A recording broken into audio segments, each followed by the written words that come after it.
Hi guys! Kamakshamma అమ్మవారి దర్శనం అవ్వగానే శివగంజ్‌కి వచ్చేసాము. టైం తక్కువ ఉండడం వల్ల బయట ఆటో అయినా మెయిన్ టెంపుల్స్ 4 చూపిస్తా అంటే మేమైతే ఆటో తీసుకున్నాము. 400 అలా చార్జ్ చేశారు ఇద్దరికి. శివకంచి అంటే ఏంటో కాదు, ఏకాంబరేశ్వరుడి టెంపుల్. ఏకాంబరేశ్వరుడు అంటే ఒక మామిడి చెట్టు కింద వెలిసిన స్వామి అని అర్థం. ఈ టెంపుల్ మొత్తం ఒక 40 ఏకర్స్‌లో ఉంటుంది. అండ్ 4 పక్కల 4 గాలి గోపురాలు ఉంటాయి. ఒక్కొక్కటి 57 మీటర్స్ హైట్ అలా ఉంటుంది. అండ్ టెంపుల్ లోపల మండపంలో 1000 స్తంభాలు ఉంటాయంట.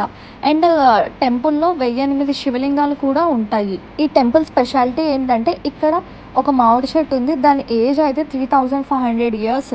హిస్టరీ బట్టి చూస్తే ఈ మామిడి చెట్టుకి 4 పక్కల 4 రకాల మామిడి పళ్ళు అయితే పూస్తాయంట. అండ్ ఈ గుడిలో విగ్రహం అయితే ఇసుకతో చేసి ఉంటుంది. ఇంకో స్పెషాలిటీ ఏంటంటే ఈ మామిడి చెట్టు కింద పార్వతీ పరమేశ్వర్లు వధూవరులుగా దర్శనమిస్తారంట.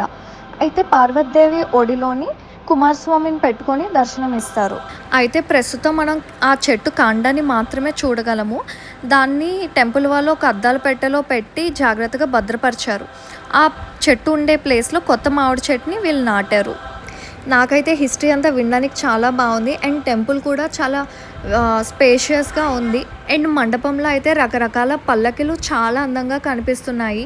చూసారా, గుడి బయట నందీశ్వరుడు కూడా ఎంత అందంగా ఉన్నారో. అక్కడ ప్రసాదం బోర్డు ఉందని చెప్పి నేనైతే పరిగెత్తుకుంటూ ప్రసాదం కానీ వెళ్ళిపోయాను. బట్ అక్కడ 30 రూపీస్ ఛార్జ్ చేశారు పులిహోరకి. ప్రసాదం ఫ్రీ కాదండోయ్.